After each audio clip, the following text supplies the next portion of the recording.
Have you ever wondered, why has Adolf Hitler been so hated after World War II? The answer does not depend on a single cause, but rather on a combination of elements that reinforce each other.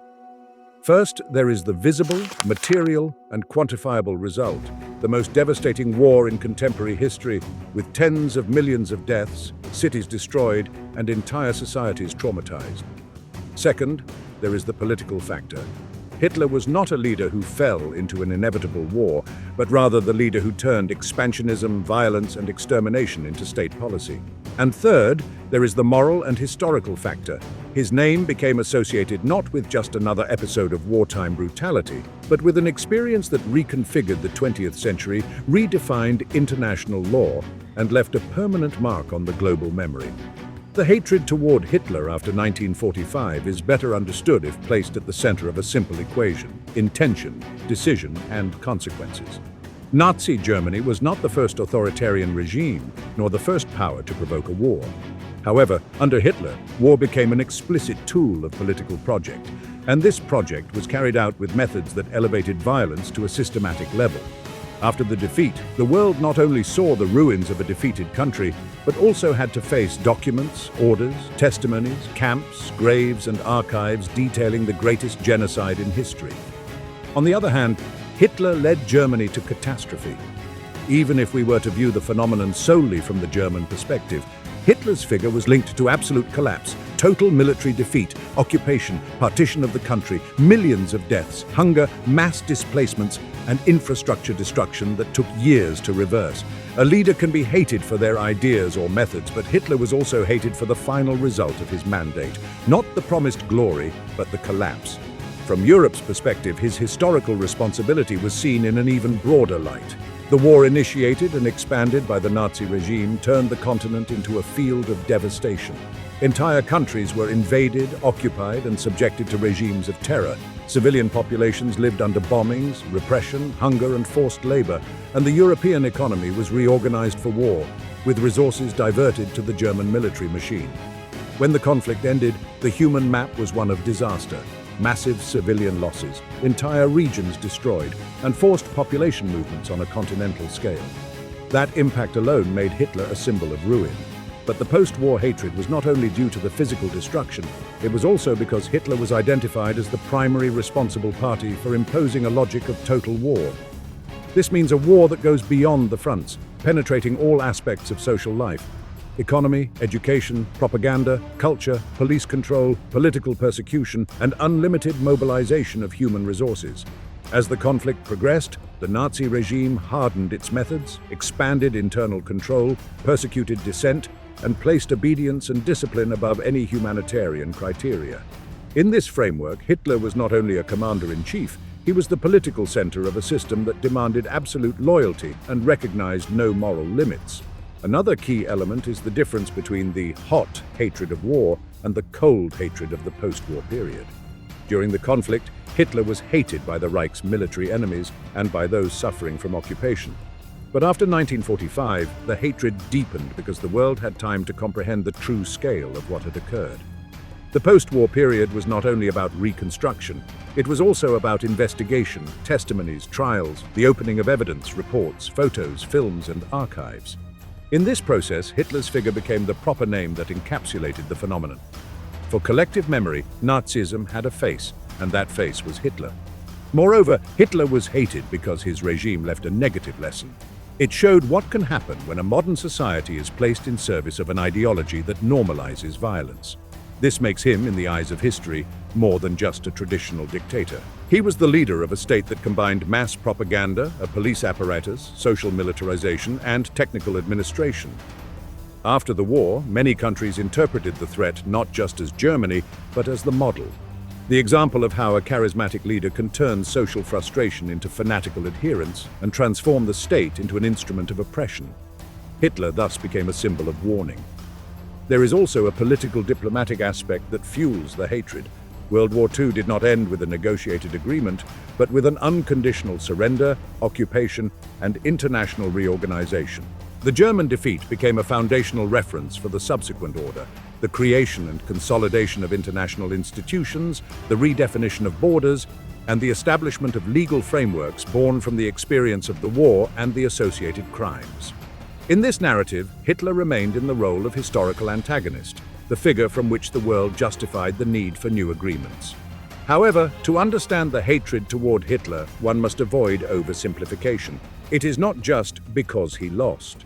In history, many defeated leaders were treated as vanquished adversaries, not as universal emblems of evil.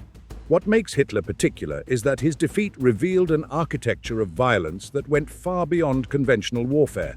This point has not been fully developed here, but it already appears as a shadow in the first assessment. He is not hated only for the war he caused, but for the type of war and the type of state he consolidated. On the internal German level, the post-war hatred or repudiation also stemmed from a rupture, the contrast between the promise and the result. Hitler had built political legitimacy by offering economic recovery, unity, national pride, and expansion. But by the end of the road, Germany was destroyed, morally discredited, and territorially altered. After 1945, even many who had supported the regime had incentives to distance themselves. At the same time, those who had suffered political persecution, censorship, and repression found in the fall of the regime the confirmation of what they had denounced. Over time, this process strengthened the idea of Hitler as the central negative figure, even within the country that had followed him. The Holocaust, industrial crime and universal symbol of state evil. Hatred toward Hitler after 1945 became qualitatively different when the war ceased to be just military destruction and became, additionally, a revelation. The post-war period clearly exposed that the Nazi regime was not only an expansionist dictatorship, but a state that designed and executed a program of persecution and extermination on a continental scale. In this discovery, Hitler's figure became associated with the most emblematic crime of the 20th century, the Holocaust, understood as the persecution and mass murder of European Jews, and in parallel, of other populations considered undesirable by Nazism. This point is not secondary. It explains why hatred toward Hitler is not limited to political rejection, as is the case with many war leaders, but rather transforms into a global moral condemnation. War leaves victims, ruins, displacement, hunger. But the Holocaust introduces another dimension, the idea that a modern state with officials, budgets, lists, trains, archives, and hierarchies could devote itself systematically to killing a population for ideological reasons. In the post-war memory, Hitler became the proper name that encapsulated this experience. During the war, part of this reality circulated as rumors, partial denunciations, or fragmented information. But after 1945, physical evidence, testimonies from survivors, bureaucratic documents, and a universe of material traces emerged that made it impossible to deny the magnitude. The Allied armies found camps, prisoners, warehouses, corpses, and mass detention infrastructure. And as the months and years passed, the world learned more, not only the horror but also the method. This method in itself was a factor that fueled hatred. It was not chaotic violence but a plan. The Holocaust was perceived as the extreme of a logic that Hitler promoted from the center of power. And here arises an important historical discussion. How direct responsibility is attributed, the level of operational detail in the leadership, how orders were conveyed, and the role played by the regime's institutions. What is decisive for public memory is that Hitler was the head of state, the leader of the party, and the ideological symbol. Without Hitler, Nazism cannot be understood. And without Nazism, the Holocaust, as it happened, cannot be understood. This connection fixed his figure as the principal moral and political responsible party. Why does the Holocaust produce such persistent condemnation? Because it combines several elements that make it universally intolerable. First, identity-based selection. People were persecuted for their origins, not for individual actions. This breaks the basic principle of justice that many societies recognize, personal responsibility. Second, the scale. Millions of victims. Third, technical rationality. The use of transportation, records, camps, interstate coordination, and a functioning chain of command.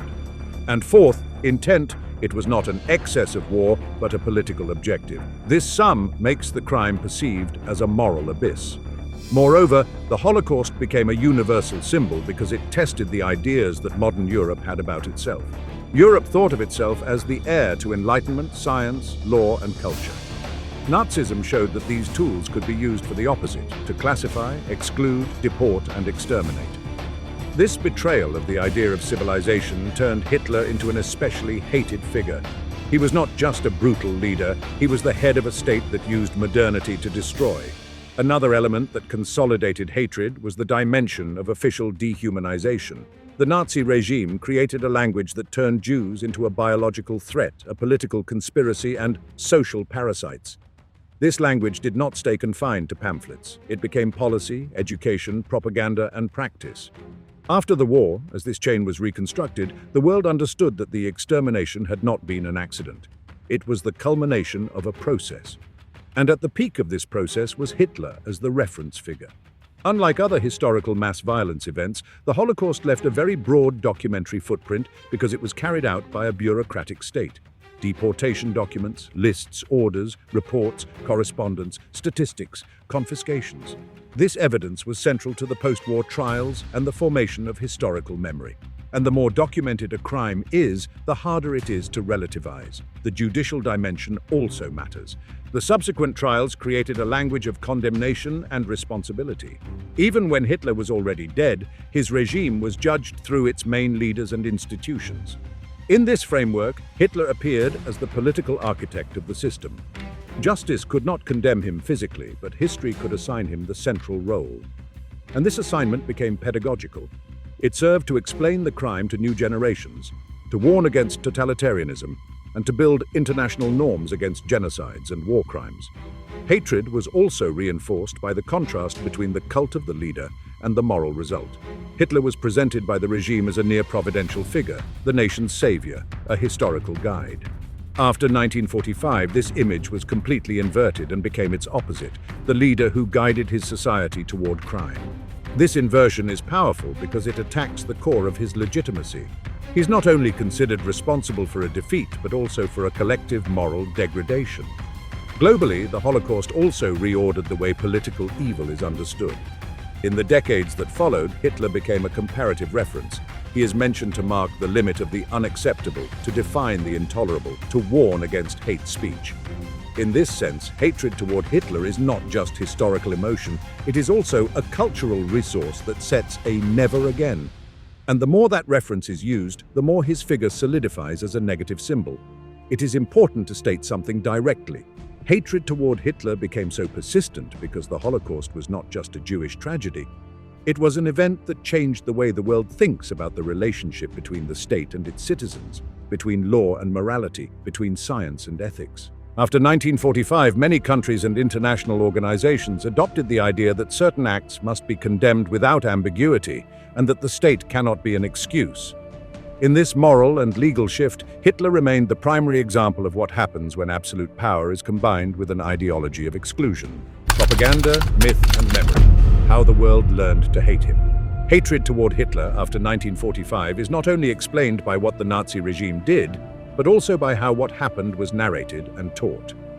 The post-war period was not just about material reconstruction, it was also about the construction of memory.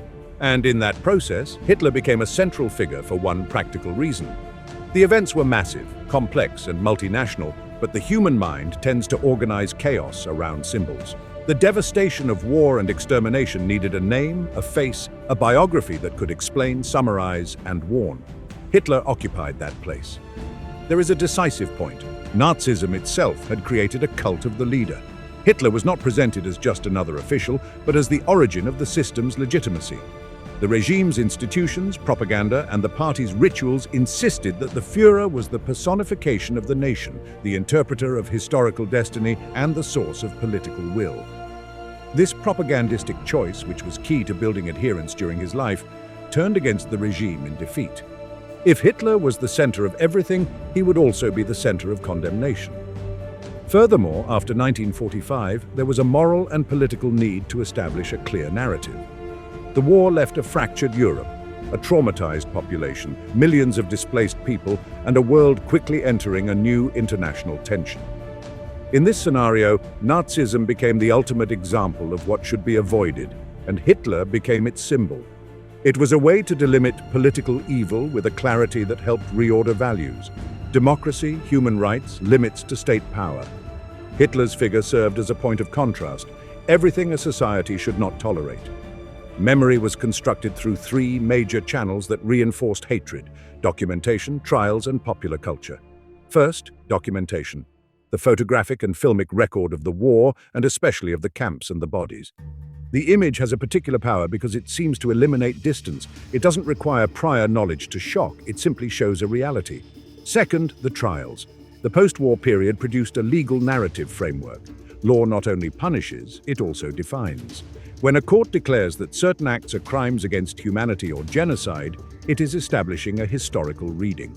Hitler, though dead, appeared as the origin of a criminal regime. Legal language helped convert moral condemnation into an institutional category. This process fueled hatred not as passion, but as collective conviction. It was not my opinion, it was a proven crime. And this certainty was transmitted through education, the press, and politics. Third, popular culture, film, literature, documentaries, series, novels, journalistic essays. In the following decades, Hitler became an omnipresent historical figure, but almost always in the role of the absolute antagonist. Popular culture did something that academic historiography does not necessarily aim to do: simplify so the public understands quickly. In that simplification, Hitler became fixed as the total villain. This doesn't mean academic history is propaganda, but mass cultural consumption tends to reinforce symbols, and when a symbol is repeated, it becomes part of common sense. However, this learning of hatred was neither uniform nor immediate. In the immediate post-war period, there were tensions in how each society processed the experience. In Germany, for example, moral reconstruction was complex. There was denazification, trials, but also silences, excuses, and shifting of blame. In occupied countries, memory mixed with narratives of resistance and debates about collaboration. In the Soviet Union, the narrative focused on the Great Patriotic War and mass sacrifice. In the United States and the United Kingdom, a reading emerged that united liberation, victory, and moral condemnation of Nazism. That is to say, memory was plural. But despite these differences, Hitler's name succeeded in unifying a common point, the figure that could explain the disaster. Hatred toward Hitler was also fueled by a particular form of pedagogy, the idea of the historical lesson. In schools, museums, and commemorations, Nazism was presented as a warning against racism, anti-Semitism, authoritarianism, and dehumanization. Hitler became the face of that warning. This pedagogy does not seek only to remember, it seeks to prevent. And to prevent, it needs a clear symbol. Thus, hatred toward Hitler became a cultural tool. Not only we repudiate it, but we remember it so we do not repeat it. Moreover, Hitler embodies a phenomenon that unsettles many societies: the possibility that a modern population could support a criminal project. The question, how was it possible, became central in the post-war period. And when seeking an explanation, it is easier to focus on the leader, his charisma, his discourse, his manipulation. This focus does not exhaust the problem, but it does produce a strong emotional reaction. The leader appears as the man who hypnotized a nation. The idea of mass manipulation fuels hatred because it suggests betrayal. He not only did harm, but he did it by seducing, promising, deceiving. Hitler's own image contributed to this. His rhetorical style, his theatricality, his gestures, his way of speaking, his symbols, everything was captured on film. Unlike previous leaders, Hitler belonged to the audiovisual era, and audiovisual media intensifies repulsion. It allows people to see the man, not just read about him. That visual proximity makes hatred more concrete, more personal. It is not an abstract name from the past. It is a face that moves, shouts, gestures, and is associated with atrocious consequences. Over time, moreover, Hitler became a moral reference point in contemporary political debates. He is used to mark dangers: authoritarianism, supremacism, persecution of minorities, mass propaganda. This creates a feedback effect. Every time his figure is invoked as a warning, it reinforces his place as a symbol of political evil. And because these debates happen at different times, Hitler repeatedly returns to the public scene as the ultimate comparison. There is also an element of saturation. Hitler is probably the most studied, documented, and represented leader of the 20th century. Paradoxically, this omnipresence does not reduce hatred, it stabilizes it, because his figure becomes integrated into global culture as an archetype. In many languages, his name became synonymous with genocidal dictator, and when a name becomes synonymous, it stops depending on detailed knowledge. It becomes moral common sense. At the same time, this cultural construction produces tensions. Simplification can obscure collective or institutional responsibilities and create an illusion. It was all the fault of one man. However, even when historiography insists on complexity, Hitler's figure continues to occupy the symbolic center for one reason. He was the apex of legitimacy, the leader who represented the synthesis of the project, and public memory needs vertices. In the end, the world learned to hate Hitler because it incorporated him as a lesson and as a symbol. The evidence of the crime and devastation provided raw material. The trials and law provided language and verdict. Education and popular culture provided repetition and transmission. From there, hatred becomes stable, not so much as the living emotion of those who were there, but as an inherited moral consensus. Legacy and contemporary use. Why his figure remains a global taboo. Hatred toward Hitler did not freeze in 1945 as a judgment on a closed historical period. It persisted because his figure was not confined to archives. It became a global taboo, a symbol that reappears every time the world discusses authoritarianism, racism, propaganda, or political violence. In other words, Hitler is hated not only for what he did, but also for what he represents as a recurring threat, the possibility that similar ideas may once again find an audience, power, and legitimacy. This is a crucial point to understand why, unlike other wartime leaders, his name still generates immediate rejection even in generations that did not experience the conflict. In contemporary imagination, Hitler functions as the ultimate limit of what is unacceptable. This creates a double cultural effect. On one hand, his figure is used as a warning. On the other, it is protected by a moral, legal, and symbolic barrier to prevent any normalization. One reason for this persistence is that the legacy of Nazism became integrated into the legal and political architecture of the post-war world. The post-war period promoted international and national frameworks aimed at preventing mass crimes. Conventions, tribunals, definitions of genocide, crimes against humanity, and the idea that certain acts are morally unprescribed. In this context, Hitler is not just a dictator of the past, he is the paradigmatic case that justifies the existence of these norms. As long as these norms remain in force, Hitler's name will continue to be the negative reference point that upholds them. The second reason is the direct link between Hitler and a contemporary phenomenon that has not disappeared: political extremism in its various forms. Since 1945, there have been neo-Nazi movements, supremacist groups, and organizations attempting to rehabilitate symbols or discourses of the Third Reich. Although these groups are minor, their existence keeps Hitler in a special place. He is not just history, he is a symbol that some try to reclaim. And every attempt at reclamation reactivates social rejection. Hatred, in this sense, also functions as cultural defense, a way to close the door. Connected to this is the issue of denial and revisionism. Since the post-war period, there have been movements that attempted to minimize, relativize, or deny the Nazi crimes. In response, many societies reinforced the memory with more education, more museums, more research, and, in some countries, even legal restrictions on Nazi propaganda or Holocaust denial. The result is that Hitler became a symbol protected by institutional memory. When something is discussed or denied, it often becomes more visible in the public space. Thus, revisionist attempts do not reduce condemnation, they often consolidate it. There is also a universal moral factor. Hitler is associated with a particularly disturbing idea: legitimized dehumanization. It is not just that the state committed crimes, but that it constructed a moral narrative that made them seem virtuous: purity, cleanliness, greatness, destiny. This mechanism is a danger that could reappear under different flags. That is why, in contemporary debates on discrimination or propaganda, Hitler remains the extreme example. His name functions as an alarm. It reminds us that hate speech, when turned into politics, can end in mass violence. The taboo also feeds on how global culture has constructed rules around his figure. In many societies, it is socially unacceptable to joke about Hitler in certain contexts, use Nazi symbols as provocation, or relativize his role. This consensus may vary between countries, but there exists a common norm. Hitler is a symbol that should not be touched lightly. This norm is not only moral, it is also political and educational.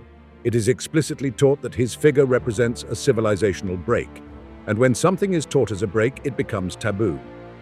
Another reason Hitler continues to be hated is that his history is tied to an ongoing discussion about collective responsibility. Many European societies had to face uncomfortable questions: collaboration, prior anti-Semitism, bureaucratic participation, indifference, material benefit. Hitler, as the central figure, plays a psychological role in this discussion. He allows the evil to be concentrated in an external symbol, but also forces us to remember that he did not operate alone. This tension keeps his figure at the center of historical debate, and where there is debate, there is relevance. In today's world, the circulation of information and disinformation amplifies the phenomenon. Social media, forums, and platforms allow extremist discourses to travel faster and find niches. This reinforces the need for active memory and therefore reinforces Hitler's place as a negative symbol, not because he is spoken about for fun, but because he is invoked to mark limits. The repetition of the symbol in contexts of alertness keeps the condemnation alive. There is also a component of historical empathy. As the testimony of survivors consolidated and later their written and audio-visual records, the human experience of the Holocaust became part of global consciousness. Even as the number of survivors dwindles over time, their testimonies remain, and with them remains the emotional connection with the victims. This bond produces a stable reaction of rejection toward the symbolic perpetrator. Hitler is fixed as the name that embodies the total denial of human dignity. At the same time, Hitler became a narrative resource for modern political evil. Each generation rediscovers him in its own language, as a warning against the cult of the leader, against mass manipulation, against the lie turned into state, against the persecution of minorities. In this sense, hatred toward Hitler serves a social function. It not only condemns the past, but also tries to protect the present. And when a collective emotion serves a function, it tends to persist. Finally, there is a symbolic reason that sets him apart from other defeated leaders. Hitler did not end up in trial or exile, but in suicide and collapse. This left a judicial void, but not a moral one. The impossibility of judging him in life pushed history to judge him more intensely. His death did not close the case. It turned him into a negative myth, the leader who destroyed and then escaped the tribunal. In public memory, this final exit reinforces repulsion. There was no possible reparation for him, only the certainty that his project took state violence to the extreme. That is why his figure remains a global taboo, because it is tied to the foundations of the moral order after 1945, because his image has been reactivated in every discussion about extremism, because denial and reclamation keep vigilance, and because, in the end, Hitler became a useful symbol for modern political consciousness, the ultimate example of what happens when hatred becomes a mechanism of the state.